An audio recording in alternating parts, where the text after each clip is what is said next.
Bonjour Jean-Claude Marcourt. Bonjour. Vous êtes le vice-président du gouvernement wallon, ministre de l'économie, de l'industrie, de l'innovation et du numérique. Et vous êtes celui qui est en charge notamment depuis 10 ans de l'économie de cette région qui est devenue quasiment leader. Aujourd'hui, vous vous battez pour un nouveau plan numérique. Vous dites qu'il faut faire une sorte de révolution et vous voulez servir d'exemple. Exactement. Je pense que le numérique, qui s'appelait avant l'ICT, les technologies de l'information et de la communication, sont en train de faire une révolution. Michel Serres dit qu'il y a 3 révolutions dans l'humanité, l'écriture, l'imprimerie, Internet. Et aujourd'hui, je dirais, on passe dans une nouvelle étape qui est véritablement de faire en sorte que notre société passe dans l'industrie 4.0, passe dans le numérique.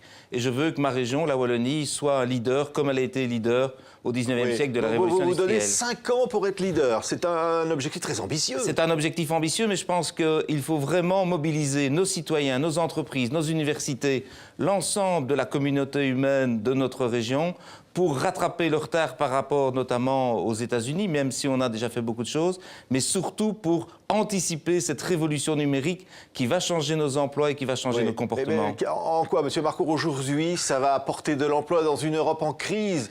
Votre région a été leader au plan industriel pendant très longtemps. Et aujourd'hui, vous pensez que c'est ça qui va redonner cet élan? Nous avons fait en 3 étapes. D'abord, lancer des pôles de compétitivité pour identifier 6 secteurs d'activité économique les plus porteurs. Nous sommes le premier pharmacien du monde à la tête d'habitants et le premier producteur de vaccins au monde de manière nominale. On ne le sait pas assez. La Wallonie, c'est les biotechnologies, c'est le spatial, c'est aussi la mécatronique notamment. Nous avons passé alors avec Creative Wallonia la volonté de soutenir les nouveaux modes de création, les nouveaux modes de créativité. Je dirais qu'on a chevillé au corps décloisonnement, trouver des niches où les autres ne vont pas nécessairement et de faire en sorte qu'on ait des écosystèmes. Aujourd'hui, que voit-on apparaître? C'est l'Internet des objets. Bien, l'Internet des objets, ça va modifier le mode de production de nos entreprises, mais ça doit être transformé parce que tout le monde va prendre ça pour une crainte, détruire des emplois. Mais non, il faut le prendre pour une opportunité et se fondre là-dessus. Oui. Ça se lie évidemment avec un grand projet européen qui est de soutenir l'industrialisation. Il faut réindustrialiser l'Europe. Je pense que ce soit en Belgique, en France ou dans tous les États européens, on a laissé trop la part de l'industrie ça, vous allez très loin, monsieur le ministre. Vous avez même poussé un coup de gueule dans la presse. Vous avez dit l'Europe oublie complètement l'industrie et vous dites c'est une erreur fondamentale, on va dans le mur. Alors, Arnaud Montebourg, lorsqu'il était ministre de l'Industrie en France, avait lancé les Amis de l'Industrie. Aujourd'hui, cette initiative fait tache d'huile. Nous étions à Madrid la semaine passée. Et effectivement, à ce moment-là, j'ai indiqué que cela n'allait pas. De laisser l'Europe ne pas prendre à bras-le-corps la réindustrialisation. Seule l'Allemagne, à peu de choses près, sort son épingle du jeu. Tous les autres ont vu leur part industrielle diminuer. Il faut faire l'inverse. Il faut ramener, notamment avec les imprimantes en 3 dimensions, qui fait partie évidemment du numérique. Nous devons, nous Européens, dire que nous avons un potentiel de richesse, de croissance, de recherche et d'innovation qui est fondamental. Et on doit vraiment le faire si on veut sortir l'Europe de la crise. Ça veut dire quoi? Qu'on considère plus l'Europe comme une Europe des services, que ça c'est fini, c'est un modèle qui est complètement dépassé, et que si l'Europe ne réagit pas, eh bien c'est perdu d'avance face au continent asiatique en particulier? Alors, ce n'est pas perdu d'avance. On reste aujourd'hui avec énormément d'atouts, mais quand vous voyez le nombre de chômeurs dans nos contrées, la croissance économique qui est molle, il faut dire, comme le président Obama l'a fait aux États-Unis, on a 3 problèmes. On a un problème de déficit budgétaire, on a un problème d'endettement et on a un problème de croissance. Il a dit, et je pense qu'il a raison, faisons de la croissance, faisons de l'emploi pour nos concitoyens et les 2 autres problèmes se régleront quasi d'eux-mêmes.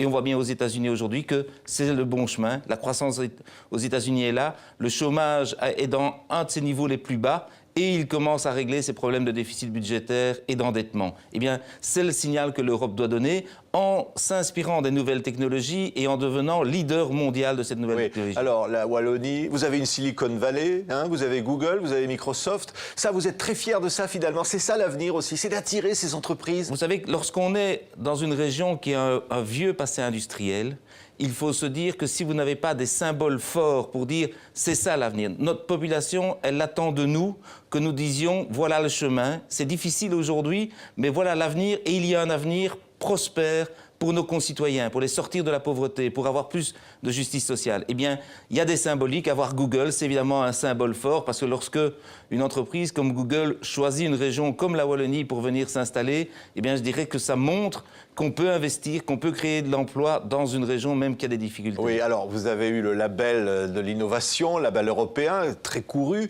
Là, vous allez annoncer en mois de septembre de grandes décisions, des nouvelles décisions.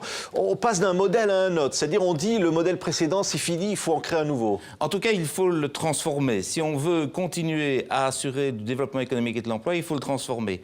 Effectivement, on est très fiers que 2 régions en Europe aient reçu le label de district créatif européen, la Toscane et la Wallonie, parce que de nouveau, ce n'est pas spontanément que la population pense que la Wallonie est un district créatif. Mais ce qu'on veut avec les assises du numérique, c'est vraiment mobiliser tout le monde, non seulement ceux qui veulent faire des affaires, les entreprises, mais aussi le secteur de la recherche et l'ensemble de nos concitoyens. On lance des assises du numérique, il y aura des consultations populaires et à la fin de l'été, je déposerai un plan complet avec des actions pour 4 ans au niveau du gouvernement, de manière telle à ce qu'on ait un programme, un budget et un calendrier. Je pense que ça nous permettra vraiment de programmer et d'élever le niveau de la Wallonie au niveau du numérique. C'est pousser l'Europe, le reste de l'Europe. Vous trouvez cette Europe aujourd'hui, Monsieur Marcourt, un peu trop paresseuse, un peu trop... qui manque d'ambition? Je pense que, et je n'ai rien contre les comptables, mais on est dans une Europe de comptables et pas dans une Europe de projets.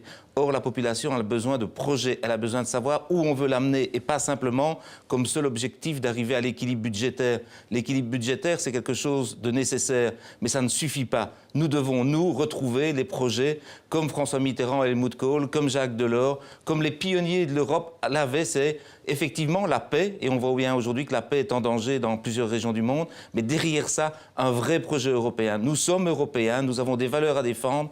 Je pense que le modèle social européen est le meilleur au monde, mais nous manquons d'ambition pour notre propre population et pour notre poids dans le monde. C'est relier finalement la culture, qui est la force de cette Europe, avec l'économie et l'ambition nouvelle. Vous avez raison, je pense qu'il n'y a pas de région prospère sans une culture extrêmement importante. Et nous avons la chance, comme d'autres régions du monde, à avoir un champ culturel et une capacité culturelle extrêmement forte. Or, c'est quoi la culture? C'est la capacité d'être différent, d'innover, de penser différemment. Et ça, c'est fondamental. Si vous pensez comme tout le monde, eh bien, vous serez dans le troupeau comme tout le monde. Si vous pensez différemment, c'est beaucoup mieux. Si on veut faire de l'innovation, il faut soutenir notre industrie culturelle. Il faut surtout soutenir tous ceux qui participent à la culture.